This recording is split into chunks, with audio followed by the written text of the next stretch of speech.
প্রায় 90% স্টুডেন্ট কনফিউশনে থাকে হেয়ার স্টাইল নিয়ে। স্কুল অথবা কলেজ ড্রেস নেওয়ার সময় অবশ্যই এই দুটি জিনিসের কথা মনে রাখবেন। কিছুদিন পর আপনিও অন্যদের মতো আফসোস করবেন। কারণ তো ভাই সব কি অবস্থা? আপনি যদি একজন স্টুডেন্ট হয়ে থাকেন তাহলে এই ভিডিও আপনার জন্য অনেক বেশি হেল্পফুল এবং ইম্পর্টেন্ট হতে চলেছে। কারণ এই ভিডিওতে আমি 4টে সেরা স্কুল টিপস দিব, যার কারণে আপনাদের দেখতে অনেক বেশি হ্যান্ডসাম এবং অ্যাট্রাকটিভ লাগবে। তাহলে চলো ভিডিও শুরু করা যাক। Number 1, hairstyle. প্রায় 90% মানুষই চিন্তায় পড়ে যে হেয়ার স্টাইল রাখার বিষয়ে, কোনটা রাখবে আর কোনটা রাখবে না। কারণ অনেক বড় চুল রাখলে কোনো কোনো স্কুলে পিটি স্যার চুল কাটে দেয়, আবার অনেক ছোট চুল রাখলেও দেখতে বোকা বোকা লাগে। এখন হয়তো ভাবছেন করবেন কি। আচ্ছা তাহলে শুনেন, আপনার কোনো সেলিব্রিটির হেয়ার স্টাইল কপি করার প্রয়োজন নেই। আপনার চুল কাটা উচিত আপনার ফেস শেপ অনুযায়ী, যা আপনার উপর সুন্দর মানাবে। আপনার ফেস শেপ কোনটা, আপনার চুলের টাইপ কোনটা এবং আপনার কোন হেয়ার স্টাইল রাখা উচিত তা বিষয়ে আপনার জানা উচিত। আপনার চুলের সাইজ 3 থেকে 4 ইঞ্চি রাখা উচিত, এর থেকে বেশি না রাখাটাই ভালো। আর আপনি এ ধরনের ক্লাসিক হেয়ার স্টাইল চাইলে রাখতে পারেন, কিন্তু মনে রাখবেন এমন ধরনের হেয়ার স্টাইল রাখতে যাবেন না যেখানে খুব বেশি প্রোডাক্ট ইউজ করতে হয়। কারণ আপনি যদি এমন হেয়ার স্টাইল রাখেন যা বজায় রাখার জন্য আপনাকে হেয়ার ড্রায়ার, জেল, তাহলে কিছুদিন পর আপনি এটার জন্য আফসোস করবেন। কারণ এগুলো ব্যবহার করার জন্য আপনার হেয়ার লাইনে সমস্যা হবে এবং চুল পাতলা হয়ে যাবে, আর আপনার চুলের অবস্থা খুবই খারাপ হয়ে যাবে। এরপরে এই ভুলটা যদি করে থাকেন তাহলে আপনি একজন ছাত্রীর লিস্টে চলে আসবেন এবং ছাত্রদের টার্গেটে সবসময় প্রথমে থাকবেন। তাহলে হেয়ার কালার, বেশিরভাগ স্কুলে হেয়ার কালার করা পছন্দ করে না, তাই হেয়ার কালার না করাই ভালো। দ্বিতীয়টা হলো হাই ফেড। এটা দেখতে তো অনেক কুল লাগে, কিন্তু সারা এটা পছন্দ করে না। এটার বদলে আপনি মিডিয়াম ফেড করেন, তাতেও আপনাকে অনেক বেশি স্টাইলিশ লাগবে। তৃতীয়টা হলো আইব্রো এবং সাইডে কাট করা। এগুলো আপনার না করাই উচিত, এগুলো করলে আপনাকে অনেক বেশি সাপ্রি লাগবে। Number 2, face care. যদি আপনি চান আপনার ক্লাসে সব থেকে বেশি অ্যাট্রাকটিভ এবং হ্যান্ডসাম দেখা যায়, তাহলে সবার আগে আপনাকে আপনার ফেস ঠিক করতে হবে। যেমন pimples, black head, dark circles, tanning, এই ছোট ছোট জিনিস আমরা ছেলেরা ইগনোর করে দিই, কিন্তু আমরা যদি এগুলো ঠিক করি তাহলে আমাদের লুক অনেক বেশি অ্যাট্রাকটিভ লাগবে।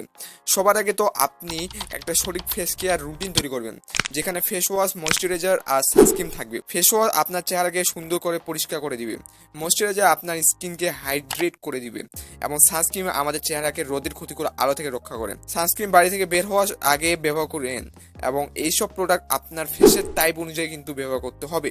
Number 3, uniform. ইউনিফর্মের ফিটিং কিন্তু অনেক বেশি গুরুত্বপূর্ণ, কারণ তা আপনাদের রেগুলার পরতে হবে। আপনার ইউনিফর্ম যদি খুব বেশি লুজ বা খুব বেশি ফিটিং হয় তাহলে আপনার লুককে অনেক বেশি কমায় দিবে। অনেক সময় হয় কি যে আমাদের গার্ডিয়ানরা অনেক বেশি ঢিলা ইউনিফর্ম নেন, এটা চিন্তা করে যে তা অনেক দিন পর্যন্ত চলে যাবে, কিন্তু ইউনিফর্ম ঢিলা হলে আপনার বডিতে একদমই ভালো লাগবে না। আপনাকে আপনার শরীর অনুযায়ী ইউনিফর্ম নিতে হবে, কারণ পারফেক্ট ফিটিং এ ইউনিফর্ম আপনাকে অনেক বেশি গুড লুকিং দেখাবে। ইউনিফর্ম নেওয়ার সময় এই দুটো জিনিস এর কথা অবশ্যই মনে রাখেন। নাম্বার 1, আপনার শার্ট যদি হাফ হয় তাহলে আপনার হাতের বডি পর্যন্তই তার সাইজ রাখতে হবে।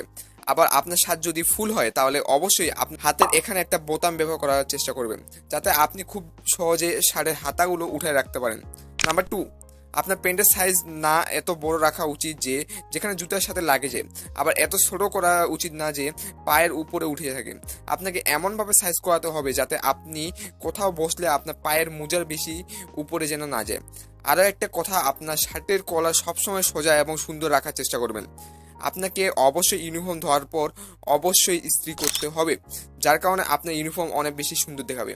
নাম্বার 4, অ্যাসেসরিজ এমন একটা জিনিস যা দেখতেও তো সাধারণ লাগে, কিন্তু আমরা নিজেরাও জানি না যে অ্যাসেসরিজ কতটা গুরুত্বপূর্ণ। মনে রাখবেন আপনার ছাত্রীদের মতো বেশি অ্যাসেসরিজ পরা উচিত না।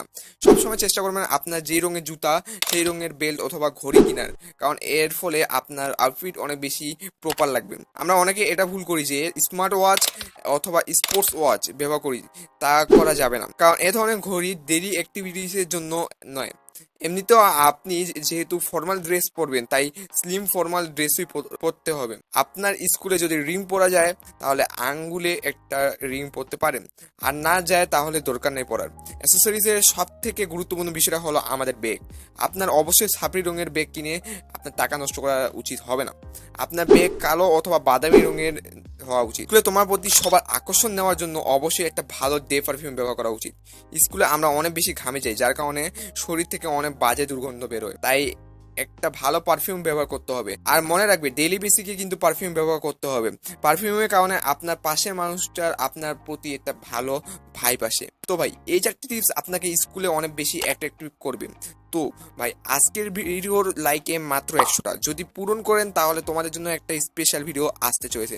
তাই এখন একটা লাইক করে দাও। নেক্সটে কোন টপিকের উপর ভিডিও চাও তাও কিন্তু কমেন্টে জানাতে ভুলবে না। ধন্যবাদ সকলকে পুরো ভিডিওটা দেখার জন্য। তো আমি হলাম নাহিদ, আমি চাই আপনার পার্সোনালিটিকে পরিবর্তন করে অন্য মাত্রায় নিয়ে যেতে। আপনি যদি সেটা চান তাহলে আর দেরি কেন, আমাদের চ্যানেলটা সাবস্ক্রাইব করে পাশে থাকুন। আর হ্যাঁ, আপনাদের স্টাইলিশ বন্ধুদের মাঝে শেয়ার করতে কিন্তু ভুলবেন না। তো আজকের জন্য এটুকুই, দেখা হবে পরবর্তী কোনো ভিডিওতে। আল্লাহ হাফেজ।